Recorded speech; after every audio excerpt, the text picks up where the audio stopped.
श्री कृष्ण गोविंद हरे मुरारी, हे नाथ नारायण वासुदेवा। राधे राधे, जय श्री कृष्णा।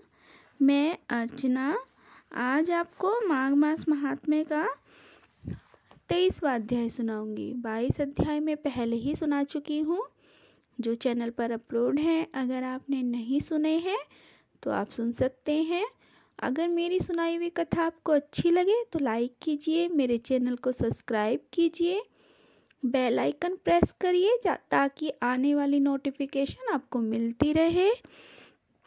आज 23वां अध्याय सुनाऊंगी। मैं रोज़ बताती हूँ माघ मास महात्म्य के 28 अध्याय होते हैं। मैं रोज़ एक आपको सुनाऊंगी। इस तरह से आप पूरे 28 के 28 अध्याय सुनिएगा और कथा हमें पूरी सुननी चाहिए। मैं रोज़ यही बात कहती हूँ, तभी हमें पूर्ण फल मिलता है।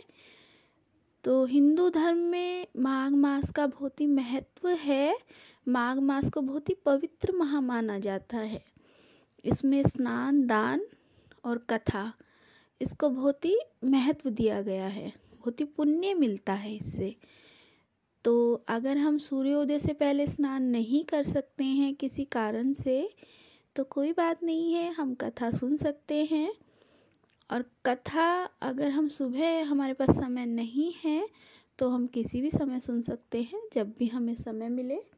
लेकिन हमें कथा ज़रूर सुननी चाहिए और पूरी सुननी चाहिए। और मैं रोज़ ये भी बताती हूँ कि कथा कोई भी हो, माघ मास की नहीं, तो हमें हुंकारा ज़रूर भरना चाहिए।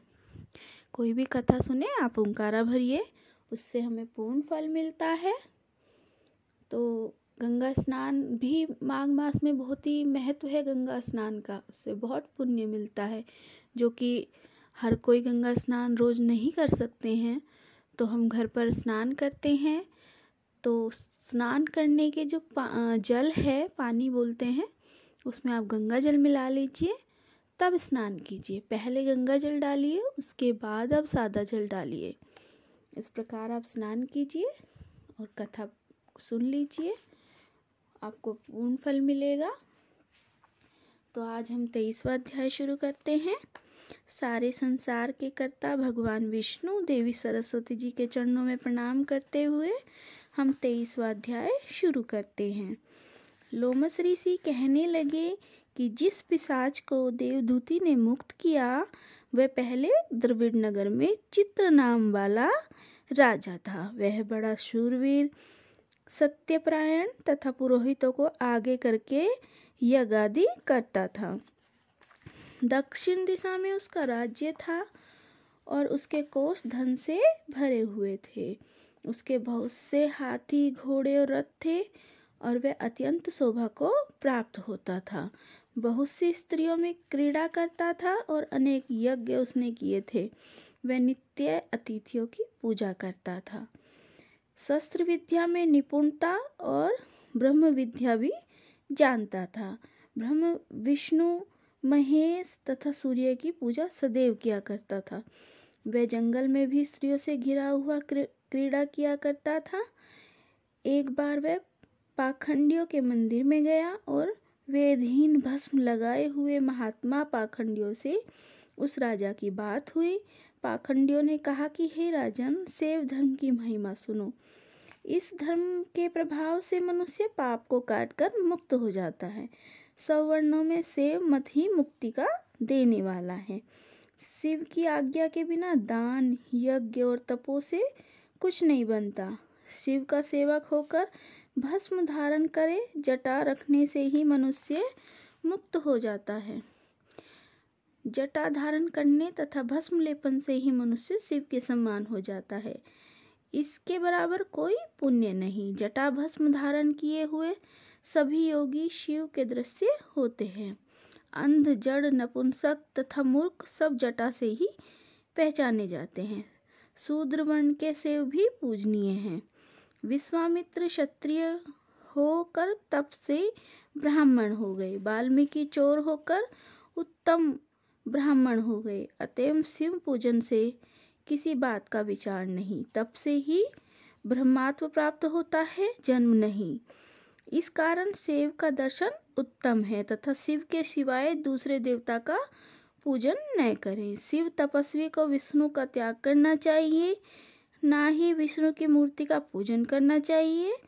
विष्णु के दर्शन से शिव का द्रोह उत्पन्न होता है और शिव के द्रोह से रोरवादी नरक मिलते हैं। इसलिए भवसागर से पार होने के लिए विष्णु का नाम भी नहीं लेना चाहिए। शिव भक्त निसंक होकर जो शिव से प्रेम करता है वह कैलाश में वास करता है। इसमें कुछ संदेह नहीं है कि इस धर्म के पालन करने वालों का कभी नाम नहीं होता। इस पाखंड के ऐसे वचन सुनकर राजा ने मोह में आकर उनका धर्म ग्रहण कर लिया। वह वैदिक धर्म को त्याग दिया, श्रुति सृष्टि स्मृति और ब्राह्मणों की निंदा करने लगा। उसने अपने घर के अग्निहोत्र को बुझा दिया और निंदा धर्म के कार्य बंद कर दिए। विष्णु की निंदा और वैष्णवों से द्वेष करने लगा और बोला, कहाँ है विष्णु, कहाँ देखा जाता है, कहाँ रहता है, किसने देखा है। और जो लोग नारायण का भजन करते थे उनको दुख देता था। पाखंडियों का मत ग्रहण राजा वेद, वैदिक धर्म, व्रत, दान और दानियों को नहीं मानता था। अन्याय से दंड देता वह कामी राजा सदा स्त्रियों के समूह में घिरा रहता और क्रोध से भरा रहता। गुरु तथा पुरोहितों के वचनों को नहीं मानता था।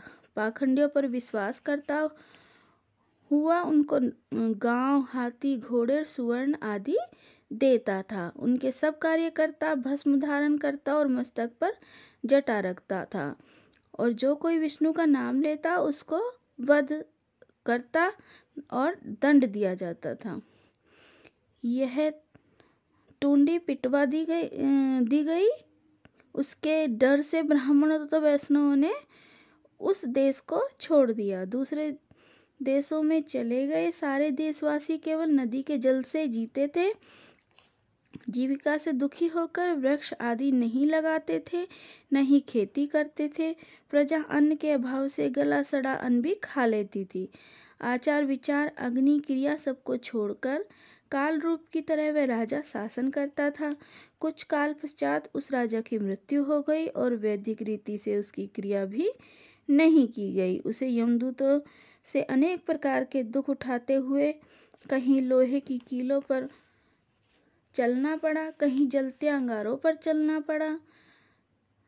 जहाँ सूर्य अति तीव्र था, न कोई छाया का वृक्ष था, कहीं लोहे के डंडे से पीटा गया, बड़े बड़े दांतों वाले भेड़ियों और कुत्तों से काटा गया। इस प्रकार दूसरे पापियों को हाहाकार सुनता हुआ वह राजा यमलोक पहुंचा। इस प्रकार आज हमारा 23वां अध्याय यहीं पे समाप्त होता है। कल मैं आपको 24वां अध्याय सुनाऊंगी और जो आपको पूरा सुनना है। कथा कोई भी हो, मैं बार बार यही बात बताती हूँ कि कथा कोई भी हो हमें पूरी सुननी है, उसे बीच में अधूरा नहीं छोड़ते हैं। तो पूरी कथा सुनने के लिए आप चैनल को सब्सक्राइब कर लीजिए, बेल आइकन प्रेस कीजिए ताकि आने वाली नोटिफिकेशन आपको मिलती रहे।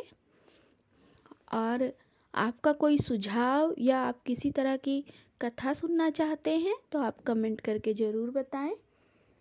तो इसी के साथ हम कल मिलते हैं 24वें अध्याय के साथ। धन्यवाद।